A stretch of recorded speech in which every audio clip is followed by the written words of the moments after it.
hati keras, hati yang membatu itu, membatu maksud saya, tidak peduli dengan teguran dari lembut sampai teguran keras.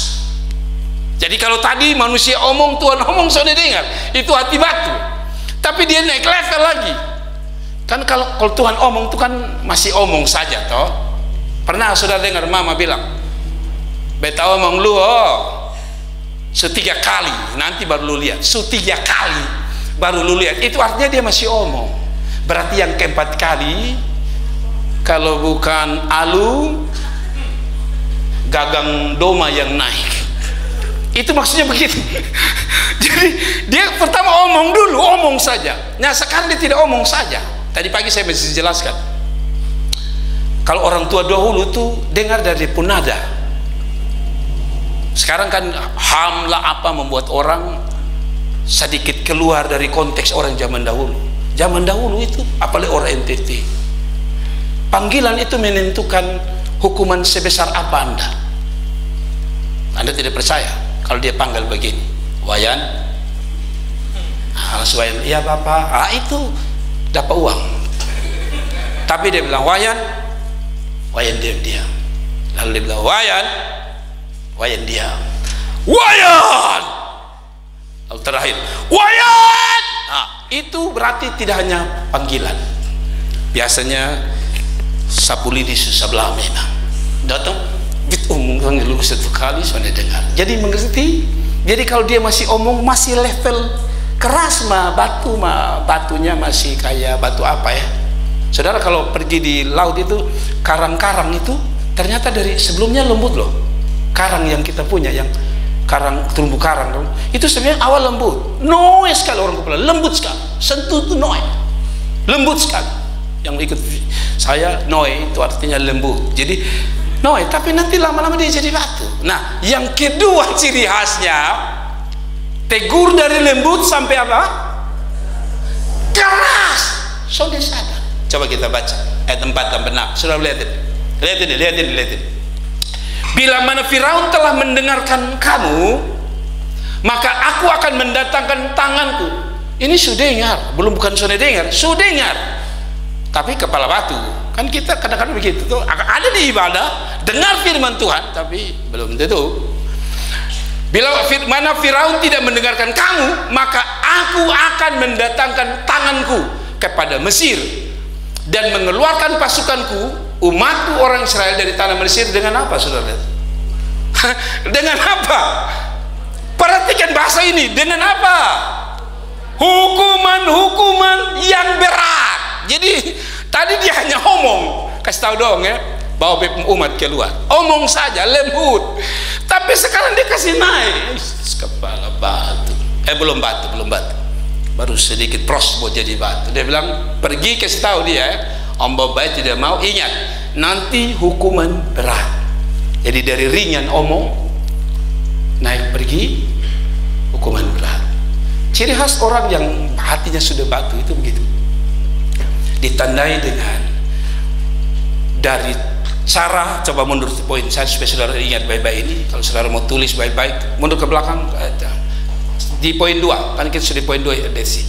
Saudara dengar baik-baik, kalau orang yang sudah ciri khas batu adalah hati yang keras, tidak peduli dengan apa, teguran lembut sampai teguran keras, sekalipun tidak bisa rubah itu orang, hati subatu. Jadi saya tanya Bapak Ibu, kita ada di mana? Teguran lembut mau dengar? Ya ada orang tuh selembut-lembutnya masih kurang dengar. Tapi biasanya kalau dia keras itu biasa dia agak dengar. Tapi kalau sampai Anda keras dia tidak mau dengar, hati-hati. Anda sedang ada di hati batu. Ini bahaya nih. Ini bahaya. Bapak Ibu baca ayat ini. Bapak Ibu baca ayat ini. Bapak Ibu baca ini ayat baik-baik. Dia bilang dari bicara sampai hukuman berat. Dia pun contoh bagaimana Bapak. Ya itu tadi saya selalu bilang, kalau Tuhan masih pakai saya semarah-marahnya gembala lewat khotbah saudara, sampai mungkin saudara berkata gini, Pak Fadil ini getari gembala ada apa nih kok dia khotbah kok dia marah ini. Nah itu saya bilang, saya masih omong bye-bye. Karena kalau saya bilang sama Tuhan, Tuhan beta khotbah sudah capek. dengar, dia naik level. Dan hukuman itu bukan datang dari si pembicaranya. Alkitab bilang hukuman itu datang dari Tuhan. Jadi saya kasih tahu saudara, ya maaf, seringkali kita begitu. Kalau tegurannya masih hanya sekedar omong-omong, lembut, biasanya apalagi kita buat orang Kupang ini susah. Makanya kadang-kadang ada biasa begini, lu sun bisa omong baik-baik kok. Biasa orang omong baik-baik itu karena di awal, tapi kalau orang sudah capek, orang akan bicara keras. Dan ini ternyata bukan hanya cara kerja manusia, cara kerja Tuhan. Jadi saya kasih ingat orang muda dan kita semua, kalau Tuhan masih omong lembut, lebih baik dengar.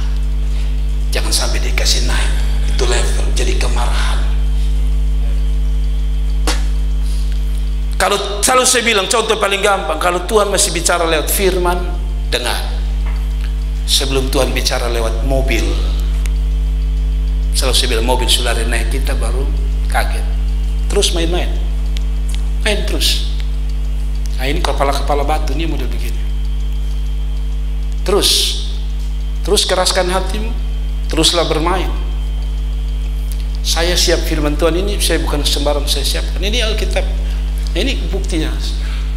Masih di tengah kebaktian, hati kayak batunya luar biasa. Makanya buka otak saudara supaya mengerti.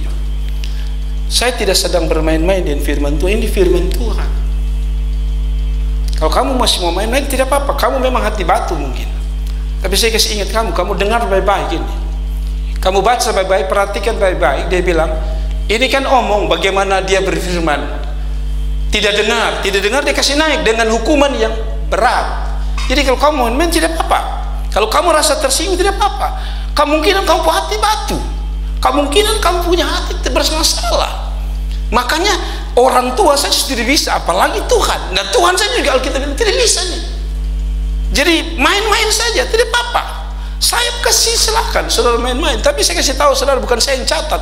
Dia yang bilang dengan hukuman berat. Kadang-kadang kita ini kan begitu, omong tidak bisa dengar, omong lembut tidak bisa dengar, omong keras begini tidak bisa dengar. Saya kasih tahu saudara, dengar, saya tidak sedang bicara kehendak saya sedang bicara tentang kehendak Tuhan. Dan saya tidak peduli siapa anda, karena saya juga harus buka hati untuk Tuhan. Bayangkan kalau ketika saya khotbah, saya sebenarnya jujur ya, saya sedang bergumul dua hal. Tuhan betahu tuh saya bantar kalau jemaat tersinggung, itu ada. Tapi ketika saya ikut sepuhat, saya juga sedang punya hati batu dengan Tuhan. Mengerti ya? Ya kalau saya paling jengkel kalau ada orang dengar firman Tuhan seperti tidak menghormati. Ini Alkitabnya bilang, jangan main-main, hukumannya naik. Saya kasih ingat saudara, kalau semua masih berjalan normal, lebih baik buka hati teman. Sebab waktu ini berjalan terus. Anda mau ambil keputusan ini nanti apa? Anda terlambat ambil keputusan tidak apa? Nanti kita lihat pada poin terakhir. Yang paling mengerikan nanti poin terakhir. Memang ada orang-orang yang dalam tanda kutip sampai pada akhir kematiannya tidak diberi kesempatan untuk membuka hati. Dia batu sampai dia mati. Jadi saya kasih ingat pemuda-pemuda yang kepala batu dan kita semua yang masih kepala batu. Ingat, Tuhan punya batasan waktu. Nanti kita lihat sampai kapan batasan waktu Tuhan itu. Kan kita bilang gitu, kan Tuhan Maha Sabar. Oh, Anda salah. Yudas itu Yesus pengkhotbah, mana yang dia tidak khotbah? Mujizat dia buat, khotbah dia kasih khotbah, keras sampai lembut Yesus buat. Tapi sampai mati Yudas tidak buka hati. Jadi saya kasih ingat, saya tidak masalah untuk saudara, tapi maksud saya begini, kalau saudara tetap melawan, nah sekali lagi, di gereja saja, di dalam rumah Tuhan, saudara sudah menunjukkan pemberontakan. Apalagi hanya ketemu orang tuamu, apalagi hanya ketemu kakakmu, atau apalagi hanya ketemu ommu. Siapa dia? Siapa seurus siapa? Betul, itu bahasa mungkin masih berguna. Tapi ketika kamu berhadapan dengan Tuhan, saudara bilang siapa urus siapa? Tuhan bilang oke, beta yang bikin lu, jadi beta akan urus lu. Jadi itu masalah. Jadi saya kasih tahu saudara, di tingkat mana Tuhan sedang bicara? Lembut atau sudah keras tapi belum menyadarkan saudara? Sakit datang, persoalan datang, itu bukan berarti Tuhan jahat. Alkitab bilang apa? Anak yang kukasihi, kutegur dan kuhajar. Hajaran itu bukan kebencian Tuhan. Hajaran itu supaya tadi, kalaupun sempat jadi batu, masih bisa dipecahkan hatinya supaya lebih lembut. Saya ulangi lagi, Tuhan kasih persoalan, hajaran itu bukan pertama dia benci. Sebenarnya dia mau supaya Anda sampai pada taraf hatimu jadi batu. Selama masih setengah jadi batu, dia masih bisa hancurkan dengan persoalan tadi, supaya engkau sadar dan berkata, Tuhan, saya buka hati. Ada amin. Jemaat dengar, jemaat hati-hati di sini. Buka hati sebelum hukuman berat itu tiba. Amin. Saya sudah bilang, kaki saya mulai sakit, kiri. Ya saya turun aman sekarang. Apa ini teguran Tuhan? Saya juga tidak tahu. Yang saya tahu, usia saya 52 tahun ini tahun. Tapi itu hanya mengingatkan saya bahwa hatimu harus semakin buka, karena apapun bisa terjadi dalam hidup kita. Amin. Dan saya tahu bahwa Tuhan punya rencana. Dan yang menarik, saudara-saudara, kaki saya sakit-sakit. Kalau saya berlutut berdoa, kaki saya sembuh. Maksudnya, walaupun hanya untuk beberapa detik atau beberapa jam selama saya sudah coba. Kalau kaki sakit itu kan harusnya lipat itu sakit. Tapi kalau saya bangun pagi, awal saja lalu saya duduk, habis itu saya enak, tidak mengganggu saya begitu. Saya pikir-pikir, apakah ini memang cara Tuhan dalam tanda kutip supaya saya lebih banyak duduk di kaki Tuhan? Saya kadang-kadang heran, berdiri saja sakit, kok ini duduknya malah sudah sakit. Jadi kalau Tuhan kasih kita teguran yang baik, dengar, Tuhan sayang kita, Tuhan sayang kita, Tuhan sayang kita. Saya kasih ingat, tolong, kalau selalu saya bilang, puluhan tahun kita ikut Tuhan, puluhan tahun kita melayani Tuhan, tapi hati kita masih batu, kasihan sekali kita. Saya minta maaf, ada beberapa orang tua datang ke saya, Bapak, untuk ini anak, besok angkat tangan.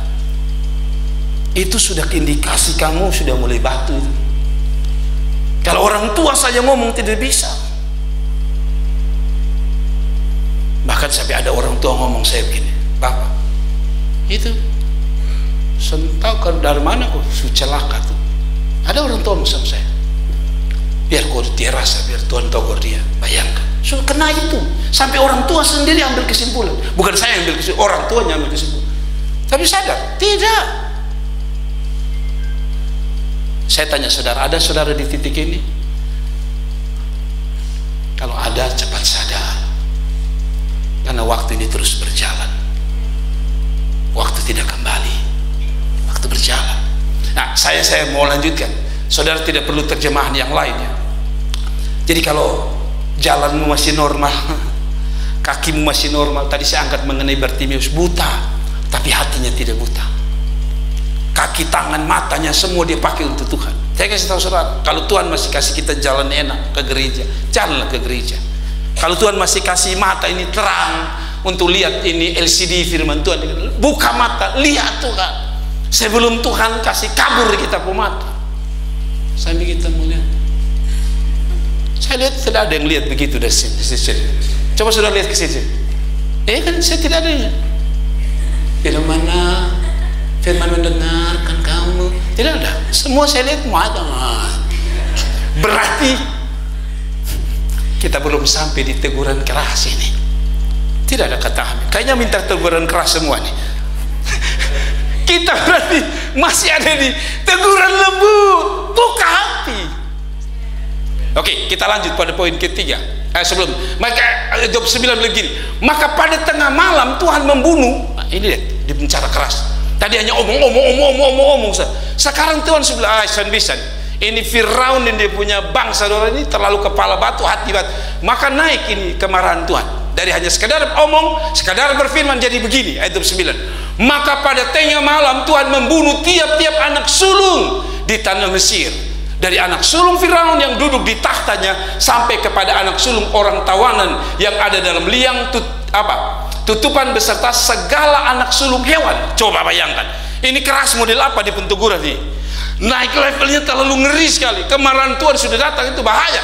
Lalu bangunlah Firaun pada malam itu bersama-sama pegawainya dan semua orang Mesir, dan kedengaran seruan yang hebat di Mesir, sebab tidak ada rumah yang tidak ada kematian. Bayangkan, dari hanya sekadar omong dengan Firaun, marah hanya dengan Firaun, sekarang dihantam rata semua, mati semua anak sulung.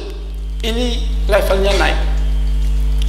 Kalau hatimu sampai di level ini, teguran keras saja kamu tidak dengar. Saya sedih lihat saudara, saya lebih lihat Anda, ya, dengar baik-baik. Bukan hanya orang tuamu yang sedih, saya gembala sedih, dan yang lebih parah Tuhan sedih. Sudah omong baik-baik, Firaun tidak dengar, bunuh semua. Nah, tadi saya bilang, kalau kaki kita masih normal, jantung kita masih normal, liver kita masih normal, paru-paru kita masih normal, Tuhan belum bicara keras naik ini, setialah dengan Tuhan, dengarlah sama Tuhan. Ada amin. Jadi saya mengasihi saudara, saya mengasihi kita semua. Sebagai gembala saya punya tanggung jawab besar untuk memelihara jiwa para domba. Saya tidak mau hanya dapat perpuluhan dari Anda, saya hanya tidak mau dapat persembahan dari Anda. Saya tahu hati Anda mulai keras, betapa jahat saja, melebihi orang pembunuh. Ketika seorang gembala sadar, oh itu anak itu jadi kepala batu, tapi tidak mau. Saya kasih tahu saudara, kita akan berhadapan dengan Tuhan. Jadi setiap apapun yang terjadi, coba koreksi Tuhan. Kita sudah dengar Tuhan, kau belum? Saya tanya saudara, mau naik level kemarahan Tuhan? Mari kita batalkan dengan berkata, Tuhan, saya mau lembut hati saya. Kasih tepuk tangan untuk Tuhan.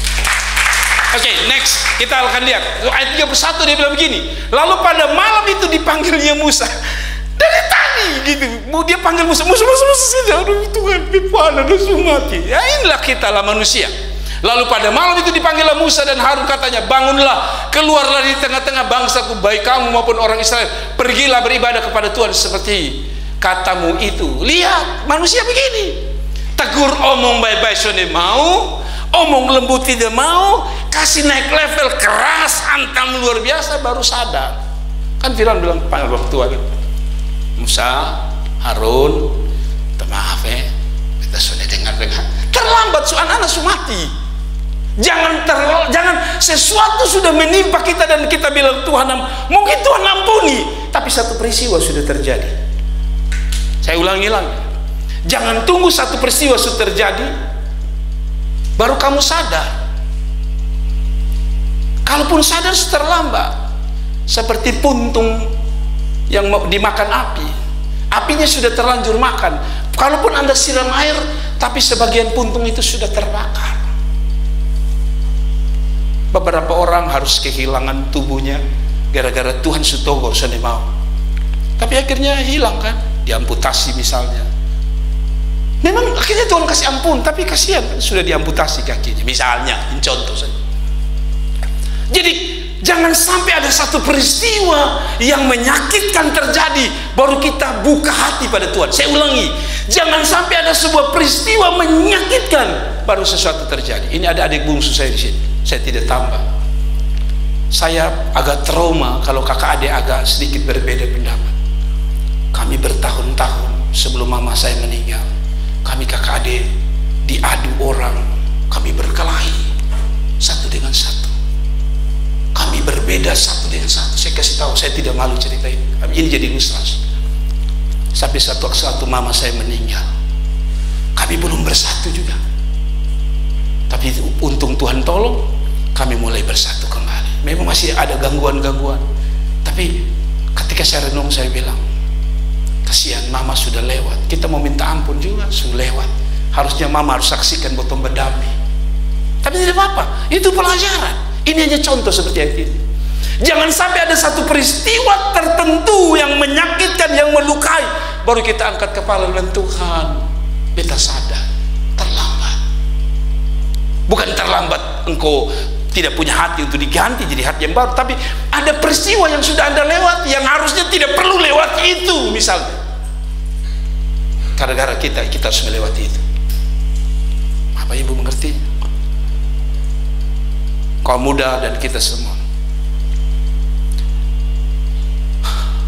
layani Tuhan baik-baik. Selama Tuhan kasih kamu kesempatan, karena satu waktu Tuhan bisa kasih naik level itu, siapapun dia, mau pendeta, mau jemaat. Kalau main-main